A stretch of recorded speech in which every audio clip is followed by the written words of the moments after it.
ఈయన కమిషనరా లేకుంటే రాజకీయ నాయకుడా? నాకు అర్థం కానటువంటి అంశం ఏంటంటే, కేవలం హిందువుల బిల్డింగ్లు కూల్చడానికి మాత్రమే మీరు ఏమన్నా ఎజెండా తీసుకున్నారా?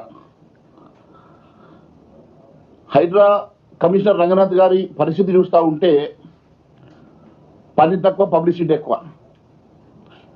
రోజు ఇంటర్వ్యూలకు ఇచ్చేటువంటి సమయం ఒక రాజకీయ నాయకుడిని మించి పబ్లిసిటీ హైప్ కోసం పనిచేస్తున్నటువంటి రంగనాథ్ ఐపీఎస్ గారు.